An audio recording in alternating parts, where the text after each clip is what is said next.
Okay, well, welcome back for those of you who want to know a little bit more, following on from the first part of this talk about what a West Dorset fossil museum might look like. So this is the global stories. And I think the big problem with World Heritage is that it's been so focused on its own significance, what's here and why this coast is so important, it actually misses the big and the really interesting stories. It's a bit like saying Dorset and East Devon are the best places in the world, but then trying to describe the world or explain how the world works based on what's here alone. And the really significant stories are those told in a global context. And the fossils give us the authenticity to do that.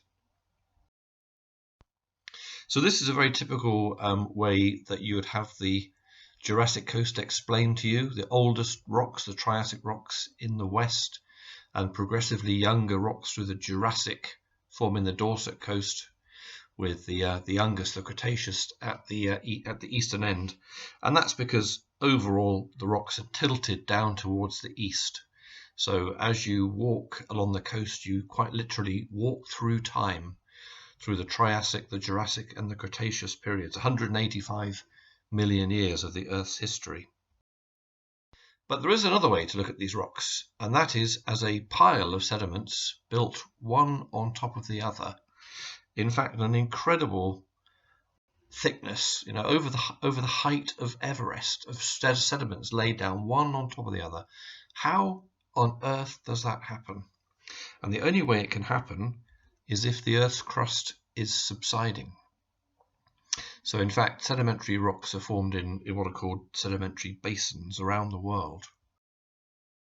And we sit in what's known as the Wessex Basin, which extended from Dartmoor through to Southampton. And throughout the Triassic, the Jurassic, and the Cretaceous, and actually before and after, the Earth's crust was being pulled apart. And that meant that the ground was subsiding and the mountains and land around could be eroded and the sediments washed into the basin. So here's the Triassic, with mountains in what's now Brittany being eroded, and pebble beds and braided rivers and lakes forming in our basin, with the Triassic amphibians and reptiles walking on the shores. This is the Jurassic. The sea has actually spread in, filled the basin, and we end up with marine sediments with the ammonites and the ichthyosaurs and the plesiosaur, but also the dinosaurs and the insects from the land as well. And then by the end of the Jurassic, the start of the Cretaceous, in the Purbeck beds, the basin has actually nearly filled up. The rate of sedimentation was faster than the rate of deposition. And all these different environments, shallow seas, tropical swamps, arid salt flats, they all existed at the same time in different places along the shoreline at that time. And today, this is the beauty about geology, today you can actually see all of this happening. There are basins today in the Caspian Sea, and in fact you can see how that Caspian Sea is being filled by erosion from the Hindu Kush mountains on the edge of the Himalayas there. There's the Black Sea, there's the Baltic Sea, the North Sea, the Mediterranean Sea, and the Gulf of Arabia. These are all basins. And if you want to be, our Triassic environments are almost identical to what's happening on the shores of the Gulf of Arabia or the Caspian Sea.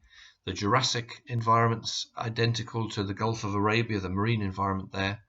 And again, the Purbeck environments, the shores of these basins. So this is the great thing about geology. When we look at landscapes and the ground today, we're looking at it in a completely different way from normal people. And so we're straight into plate tectonics. This is the other thing about geology, that we're rarely more than 2 or 3 steps away from having to explain how the Earth works. But luckily, most people today know about where the plates collide. We have mountain building, we have volcanoes, we have earthquakes, and that's happening today in the Mediterranean. We have volcanoes there, of course, as well. Many people know about the mid-ocean ridges, where the oceanic crust is being pulled apart and volcanoes are forming huge mountains as high as Everest on the seashore, on the deep sea ocean floor. Some people might know about these mantle plumes, these hot magmatic pulses that can punch right through the Earth's crust. And that's probably what caused the Atlantic to open in the first place. And today Iceland still sits over that plume. But how many people know about the basins, about the places where the Earth's crust is being pulled apart and we're getting that subsidence? Not very many people. And yet they're really essential. Both if you wanted to be fossilized after you'd gone, those are the places to be buried. But also, more significantly, if you want to capture carbon from the burning of fossil fuels, you need to put it back in the basins, because that's where it's come from. Both coal, oil, and that takes us on to this story of oil. And Lyme is in a really special place because our lower Jurassic rocks are a source of oil. They formed on this stagnant seafloor, so all the organic material, like the plankton raining down from the sea, it didn't rot, it became buried in the sediment. And then, because of the tilting rocks, by the time you get down to Purbeck, the lower Jurassic have been buried deep enough for heat and pressure deep within the earth to cook that organic material into oil and gas. And that oil and gas has seeped through complicated structures into the Bridport sand and even the Otter sandstone of East Devon, which now form the reservoir rocks underneath Poole Harbour. We don't have oil in East Devon or West Dorset because the rocks here were not buried deep enough for that maturation process to happen, for the organic material to be cooked. So it's just off the Purbeck. But here's the real sobering thought. Witch Farm, it's produced about 400 million barrels in its 40-year lifetime, and that would supply global demand for 5 days. 5 days. And yet it took 10 million years to form, and it locked up the carbon dioxide from the atmosphere under the ground for, well, about 190 million years. And we burnt it in 5 days. And also the Kimmeridge clay in Purbeck, that's actually the main source rock in the North Sea, so it's very important for petroleum geologists there. But if you want to mitigate the effects of burning fossil fuel, planting trees is a really short-term fix. What the geology tells us is that we need to put that carbon back in the basins, and not any old basins, but in the basins where there are anoxic environments, where the organic material won't rot, where it'll become buried in the sediments and become trapped and locked, just as it has in the past. And, when you look at the scale of things, there's about 430 kilograms of carbon for each barrel of oil. That's about 34.5 million tons a day. That's a lot of trees. Not just a lot of trees you've got to grow, but a lot of trees you've got to then get back into the basins. And that's the really important thing, understanding the geological processes that are actually at work here. It could be algae, as I learned on Radio 4 the other day. And then, again, the other traditional thing you'll see from World Heritage is the most complete record through the Triassic, Jurassic and Cretaceous anywhere in the world. And that creates the outstanding universal value. So this little diagram here is trying to show how significant that is. The age of the Earth, 4.6 billion years old.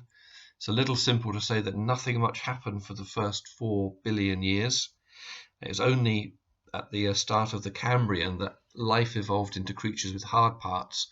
So that's really where the fossil record begins. Life goes back further, but it's very rare. But as soon as animals develop hard parts, bang, we get this explosion. And our site records the Triassic, Jurassic and Cretaceous, virtually a third of the evolution of life on Earth in our coast.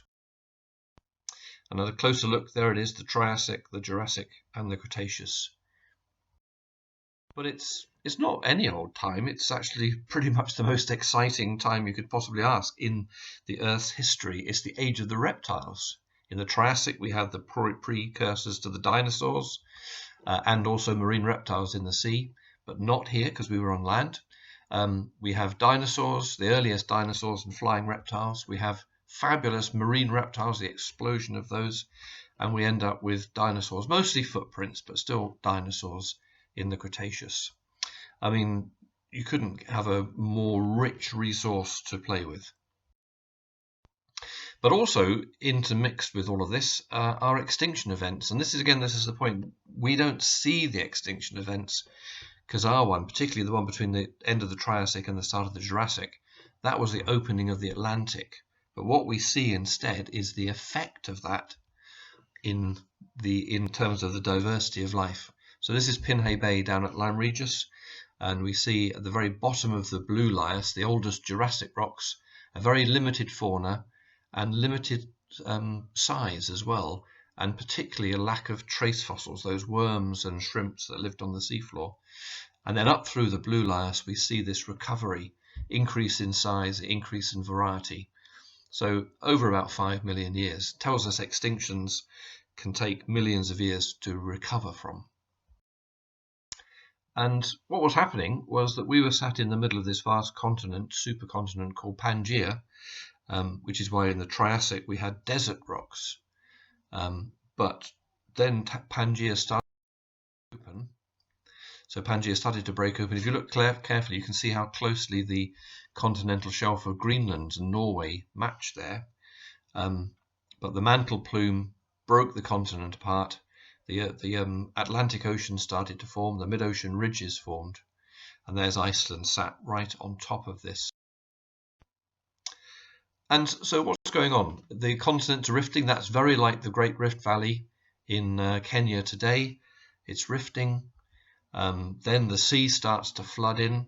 But also as the mid-ocean ridge starts to form, we get huge volcanism. I mean, absolutely enormous volcanism, huge release of carbon dioxide. That's changing the climate, causing the extinction. And then as the ocean expands the mid-ocean ridges form, we get sea level rise. So we end up with shallow epicontinental seas, the perfect place for life, shallow seas. And of course, what's happened is that the animals that survived the extinction find themselves in a land of opportunity because they've got all of this new habitat at their disposal. But I think also the opportunities are dictated by the tools that these animals have. And I think the single most significant step was the evolution of the eggshell and the amniotic membrane, that little annoying bit inside your boiled egg. And let's talk about that. Because these assets were starting to evolve at the end of the Carboniferous, about 300 million years ago, but this was the moment that they really came into play. So if we have a brief look at the evolution of vertebrates, the most primitive are these sea squirts, which grow in Lyme Bay. This has got a lovely name, Tholusia mammillata, but the larvae have a primitive spinal cord.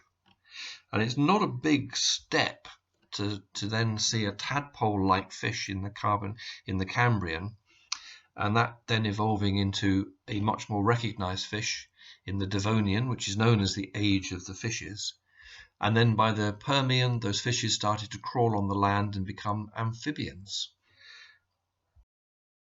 But the problem for amphibians is that they're tied to fresh water, and the solution was to put the pond in the egg. And once you've done that, you're no longer tied to fresh water. You can go places. So by the late Carboniferous, we had the eggshell. That allowed early primitive reptiles to evolve. But we also had the amniotic membrane, which allowed animals to return back to the sea because they could give birth to live young. So that's the really big thing, I think. What it led to was the age of the reptiles, because armed with the egg and the amniotic membrane, these things exploded through the extinction events, both at the end of the Permian and the end of the Triassic. And that also leads to this thing, the Middle Era, the Mesozoic. If you go back in time beyond the Triassic, things will become weirder and weirder. If you go forward in time past the Cretaceous, things become more and more familiar. But the Mesozoic, the Triassic, Jurassic and Cretaceous, is the time when you'd have recognized many animals, but those animals were sharing the world with really bizarre things like dinosaurs and pliosaurs and pterosaurs. And of course the other extinction was the one at the end of the Cretaceous, huge magmatic events happening in India in the Deccan Plateau, with the coup de grace being the meteorite in the Yucatan Peninsula in Mexico. And that, of course, means that, in fact, that's what killed the dinosaurs and the marine reptiles. But the real survivors are these are delightfully understated things, the things that we would recognize and take for granted today. I mean, the insects have been around for millions of years, 300 million years, clams even longer than that. So they're the real survivors. Or are they? Because that, if I'm not mistaken, is a dinosaur foot, isn't it? Except somebody said to me, dinosaurs don't fly. And that's very true. The marine reptiles are not dinosaurs because they don't have legs. Birds are not dinosaurs because they don't fly. But they are very, very closely related to the dinosaurs. If you look at the way the eye of a bird hawks about, dances about, darts about, just like a lizard. So evolution, wonderfully complex. And of course, at the end of the Cretaceous, we then moved to the age of the mammals, and what Darwin noticed famously, the five-fingered limbs. So we have bats that took to the skies 150 million years after the reptiles did. We have dolphins and whales that re-entered this or entered the seas 200 million years after the reptiles did it. We have a whole raft of mammals that have filled the ecological niches of the dinosaurs, and exceptionally, of course, we have us. Surely the pinnacle of evolutionary imagination. Indeed.